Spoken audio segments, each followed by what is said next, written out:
محمد بود سلطان دو عالم، محمد عالمین کے سلطان ہیں، محمد عالمین کے سلطان ہیں۔ دوسرا مصرع بڑا آسان کہا محمد بود سلطان دو عالم، محمد عالمین کے سلطان ہیں، والے بر تخت دل سلطان علی بود، کہا میرے دل کے تخت کا سلطان علی ہے، دل کے تخت علی بیٹھا ہوا۔ تو کائنات میں حکومت ہے حسین، تخت دل پر حسین حکمران، چاہے کسی بھی مسلک کا۔ حسین کو حاکم بنانے کے لیے ضروری نہیں ہے کہ کوئی شیعہ ہو کوئی سنی ہو، حسین کی حاکمیت کے لیے انسان ہونا ضروری ہے۔ انسان ہو تو اس کا مطلب ہے کہ تمہارا حاکم حسین ہے، اور اگر انسان نہیں ہو تو تم یزید کے ماننے والے ہو، حسین کے ماننے والے ہو۔ انسان ہو تو تمہارا حاکم حسین ہے۔ تو کائنات میں حسین کی حکومت ہے۔ ہر شخص کی روتا ہوا آیا ہے جہاں میں، ہر شخص کی روتا ہوا آیا ہے جہاں میں، توحید نے گریے کو ہی معیار بنایا، تم اپنی خباثت سے بنے دشمن شبیر، اللہ نے تو سب کو ہی عزادار بنایا۔ حسین کا تخت حکومت ہر طرف جاری اور ساری ہے۔ کوئی دل ایسا نہیں ہے کہ جس کے دل میں جائے حسین نہ ہو۔ حسین نام آتا ہی ہائے ضرور کا ہے، یہ لفظ حسین کے ساتھ ہائے متصل ہے، ہائے متصل ہے۔ پوری دنیا کائنات میں ہر شخص نام حسین دے رہا ہے، چاہتا ہے کہ اپنا اپنا حصہ ڈالا جائے حسین میں، مجلس میں حسین کی عزاداری میں، جو جس کے حصے میں آتا ہے وہ حصہ ڈال رہا ہوتا ہے۔ بچوں کو لے کے مائیں آ جاتی ہیں، جتنے لوگ بیٹھے ہیں مجھے بتائیں آپ کو اس حسین کے گھر کا راستہ بتائے کس نے؟ ہماری ماں نے سلام و ماں سلام، ماں کا سلام، ہماری ماں ہمیں لے کے آ جاتی، یعنی جب ہم چلنے کے قابل نہیں ہوتے ماں ہمیں گود میں اٹھا کے لے جاتی، تو وہی ماں جنت کی طرف لے جاتی ہے جسے جنت کا پتہ معلوم ہوتا ہے۔ تو حسین کی ماں بھی بڑی مشکل سے ملتی ہے، مشکل سے، اور یہ حسین کی ماں ہی کی تربیت ہوتی ہے کہ کوئی عزادار بنتا ہے، کوئی غمخوار بنتا ہے، کوئی ماتمدار بنتا ہے، کوئی زنجیر لگانے والا، کوئی قمع لگانے والا، کوئی نوخان بن جائے، کوئی حدیث خاص بن جائے، کوئی شاعر بن جائے، کوئی حدیث قصہ پڑھ رہا ہے، کوئی سوسمانی کر رہا ہے، کوئی سلام پڑھ رہا ہے، کوئی منقبت پڑھ رہا ہے، کوئی نوحہ پڑھ رہا ہے۔ یہ سارے حسین کے بنائے ہوئے نظام کے حصے ہیں جس کے ذمے جو ڈیوٹی لگائے، اس پورے نظام کو حسین چلا رہا ہے۔ اس وقت جس گھر میں آپ بیٹھے ہیں یہ بھی حسین ہی کی عزاداری سے مشہور ہے، اس کے بھی خادم حسین ہی نے چنے، اس کی بھی جو خدمت گزار ہے وہ حسین کے چنتے ہیں۔ جب تک حسین نے ڈیوٹی لگائی ہوئی ہے انسان شکر کرتا رہے، معلوم کب ڈیوٹی چھن جائے، بس کوشش ہی کی جائے کہ ڈیوٹی نہ چھنے، فرائض نہ چھن جائے۔ ہر کسی کی اپنی ذمہ داریاں، ہر کوئی اپنا اپنا کام کر رہا ہے، نوحے پڑھنے والے نوحے پڑھ رہے ہیں۔ بات ہو رہی تھی میری صبح اور میں نے ذکر بھی کیا، سفیر اعظم ندیم رضا صدر صاحب سے میری بات ہوتی رہتی ہے، تو صبح ہی میری بات ان سے ہو رہی تھی، وہ اسی نوحے پر جو میں نے نوحہ مصطفیٰ لکھ کے دیا اسی پر بات ہو رہی تھی۔ وہ کیسے ہوا کہ میری والدہ کی قبر اور ان کی والدہ کی قبر قریب ہی قریب ہے، تو میں کھڑا ہوا تھا میں اور ان سے بات ہو رہی تھی، تو دل میں یہی آیا کہ میں آ رہا ہوں، سب آ رہے ہیں اپنی اپنی ماؤں کی قبروں پر، فاتحہ بھی پڑھا جا رہا ہے۔ ہم نے قبر کے سہانے ایک درخت بھی لگا دیا، درخت قبر پر سایہ کر رہا ہے۔ میں نے کہا کہ یہ تو ہماری ماں ہے، ایک بار نگاہ جاتی ہے حسین کی ماں کی قبر پر، مادر حسین کی قبر پر نگاہ جاتی ہے تو ایسا معلوم ہوتا ہے کہ یہ قبر دھوپ میں نہیں ہے، ایسا معلوم ہوتا ہے 1400 برس سے فاطمہ زہرا دھوپ میں بیٹھے، فاطمہ زہرا دھوپ میں بیٹھے، کوئی چراغ چلانے والا نہیں، زہرا کی قبر پر کوئی چراغ چلانے والا نہیں، جبکہ سامنے روضہ رسول ہے اور روضہ رسول ٹوٹی ہوئی بیٹی کی قبر کو دیکھ رہا ہے، ٹوٹی ہوئی بیٹی کی قبر کو دیکھ رہا ہے، اور کتنا کرناک مرحلہ ہے کہ وہ زہرا جس نے 18 برس اس دنیا میں رہ کر امت کو دعائیں ہی دعائیں دی، خود حسن مشتبہ کہتے تھے کہ میں اپنی مادر گرامی کے ساتھ بیٹھا ہوتا تھا مصلے پہ، اور جب نماز ختم کر لیتی تھی تو ایک ایک فرد امت کے لیے نام لے لے کے دعا کرتی تھی، نام لے لے کے پڑوسیوں کے لیے بھی، سب کے لیے بھی، اور دعا ختم کر دیتی تھی تو میں پوچھتا تھا اماں سب کے لیے مانگا، اب میرے لیے کچھ نہ مانگا؟ کہ بیٹے شرم آتی ہے اس سے اپنے لیے کچھ مانگتے ہیں، پہلے غیر پھر اس کے بعد اپنا گھر، پہلے میں دوسروں کے لیے مانگتی ہوں۔ تو میں نے یہی لکھا اس میں کہ بھائی پوری دنیا کو جس زہرا نے دعائیں دی ہیں، جس امت کو زہرا نے 18 برس دعائیں دی ہیں، اس امت میں صرف ایک ٹوٹی ہوئی قبر ہی زہرا ہے، ایک ٹوٹی ہوئی قبر، اس میں بھی مٹی پڑی ہوئی ہے، ایک نشان ہے، بس یہ نشان اس لیے کہ ہاں یہ کائنات کے رسول کی بیٹی ہے جس نے پورے مسلمانوں کو کلمہ سکھایا ہے، یہ اس رسول کی بیٹی ہے، ہم اس کو یہی دے سکتے ہیں۔ ہمارے قصر تو بہت بڑے بڑے ہیں، اسی رسول کے کلمہ پڑھنے کی وجہ سے ہمیں سلطنت ملی ہے، ہم نے تو اپنے قصر بڑے بڑے بنا لیے ہیں، ہم رسول کی بیٹی کو کچھ نہیں دے سکتے، امت نے کچھ نہیں دیا۔ چلو اگر قبر نہیں دے سکتے تھے تو قبر میں آرام سے تو رہنے دیتے، سینے پہ ہاتھ ماری مسائل شروع ہو رہے ہیں، قبر میں آرام سے تو رہنے دیتے، تم نے تو قبر میں زہرا کو آرام سے رہنے دیا۔ زہرا رات کی تاریکی میں اس دنیا سے چلی گئی، قبر بن گئی، لیکن زہرا کو قبر میں بھی آرام نہیں، کبھی علی ابن ابی طالب کے جنازے پر آ رہی ہیں، کبھی یہ دیکھ رہی ہیں کہ جسے گود نے کھلایا ہے اس کے جگر کے 72 ٹکڑے کٹ کٹ کے سامنے آئے، زہرا کو قبر میں بھی چین نہیں ہے۔ اور اس وقت تو قیامت ہو گئی میرے عزیزو کہ جب حسین کا سر پشتے کے سے کاٹا جا رہا تھا۔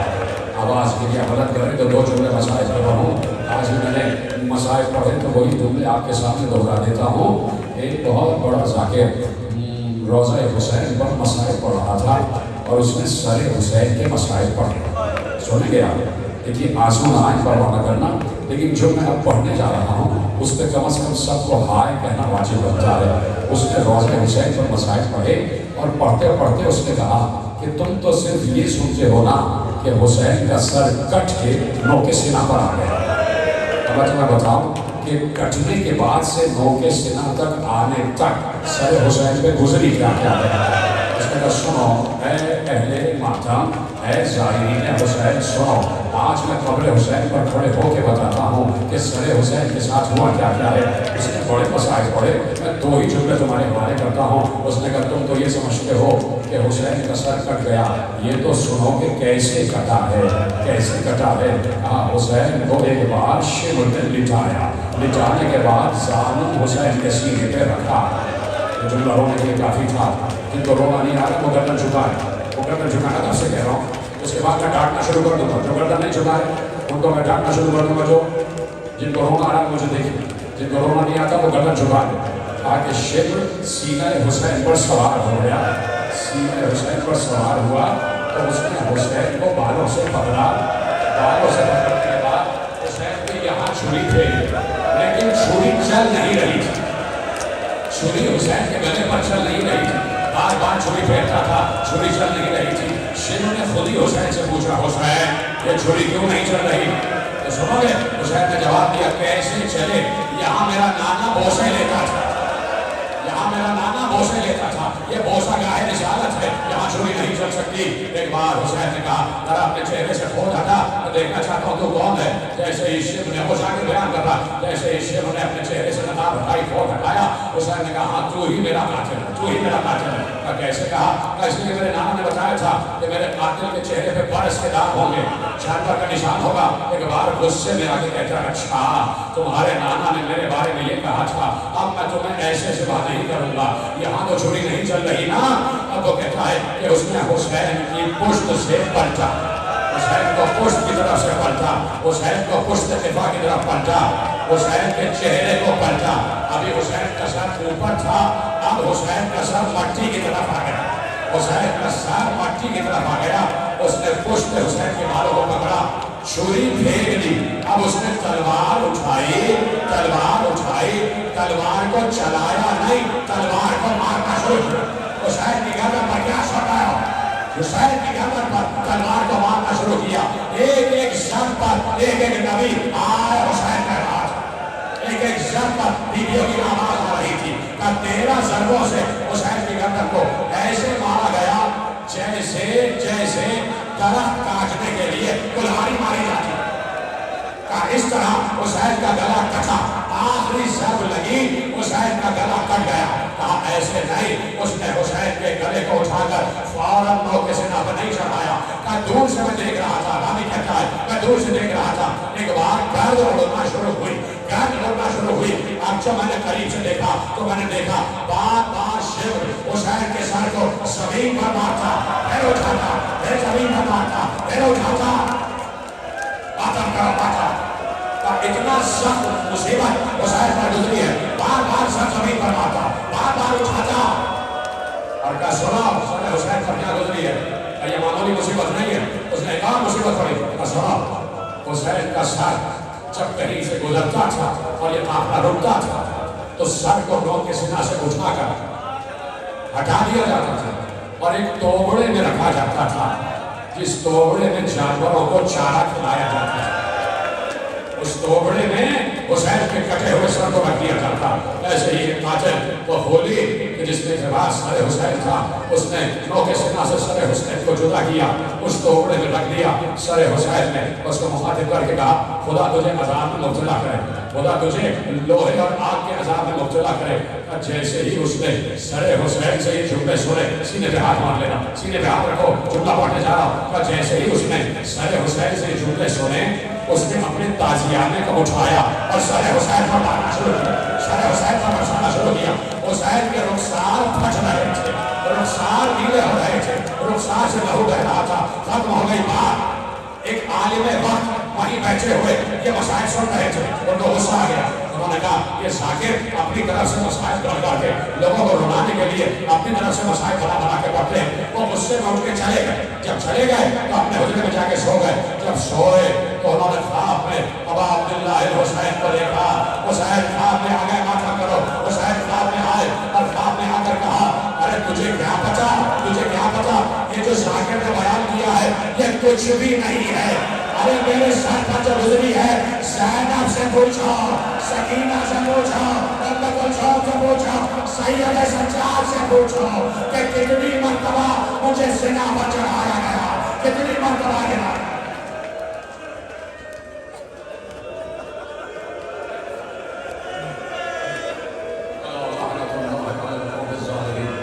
سيعلم الذين ظلموا أي منقلب ينقلبون